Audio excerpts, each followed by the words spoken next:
An astronomical gap accumulated over centuries affected millions of people in several regions of the European continent, triggering cultural and religious disagreements.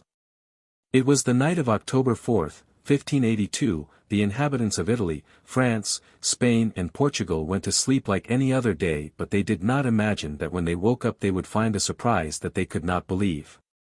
When they opened their eyes, people were faced with a reality that seemed inexplicable, as their nap had apparently lasted 10 days. Many decided to go check their calendars and realized that there was no such thing as October 5th, but on the 15th. This time jump marked a unique moment in the history of Western Europe, because that night they did not encounter a supernatural phenomenon or a collective disease, but an administrative decision that sought to correct an error accumulated for more than 16 centuries. A 10-day change that altered the course of history. According to National Geographic, this change was a consequence of the adoption of the Gregorian calendar, promoted by Pope Gregory XIII to solve the inaccuracies of the old Julian calendar. The Julian calendar, introduced to Europe by Julius Caesar in 46 BC, represented a significant advance in its time as it was based on the Egyptian model. However, it contained a small error. It calculated the length of the year at 365 days and 6 hours, when in fact the solar year has a duration of 365 days, 5 hours, 48 minutes and 45 seconds. Although the difference was minimal, just 11 minutes and 15 seconds per year, over time this gap accumulated. As National Geographic explained, after 1,600 years of use, the Julian calendar had generated a delay of almost 10 days compared to the astronomical calendar, but the problem was not unknown. Since the 4th century, scholars had already identified this discrepancy, and later, in the 13th century, the astronomers of King Alfonso X the Wise of Castile, managed to calculate the offset with remarkable precision, estimating it at 10 minutes and 44 seconds per year. These calculations were recorded in the Alphonsine tables, an important astronomical compendium of the time.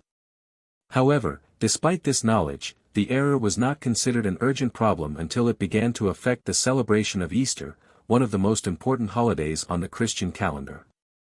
To resolve this gap, Pope Gregory XIII decided to implement a reform that would adjust the calendar to astronomical and religious needs. As reported by National Geographic, the main goal was to ensure that Easter, which is celebrated on the first Sunday after the first full moon of spring, coincided with the corresponding season. The solution, although drastic, was effective, because after eliminating 10 days from the calendar, the night of October 4, 1582 was directly followed by October 15, and this change marked the beginning of the Gregorian calendar, which became the standard in the Catholic countries of Europe. Although the transition was relatively straightforward in administrative terms, the cultural and social impact was significant, as it altered the perception of time for millions of people. The change to the Gregorian calendar was not uniformly adopted throughout the world, and according to National Geographic, Protestant and Orthodox countries, which did not recognize the authority of the Pope, initially resisted implementing the reform. In this circumstance, a temporal disparity was generated between the nations, and even the same source pointed out that in some cases it persisted for centuries. For example, Britain and its colonies did not adopt the Gregorian calendar until 1752, while Russia did so after the October Revolution in 1918. Despite these initial resistances, the Gregorian calendar proved to be a more accurate tool for measuring time and became the global standard. Today, it is still the official calendar in most countries around the world, although some cultures and religions maintain their own calendrical systems for specific uses. However, this calendar change prompted by Gregory XIII not only corrected an astronomical error, but also left a lasting legacy in the way societies organized time. This historic episode is a reminder of how administrative decisions can have a profound impact on everyday life and the perception of the world.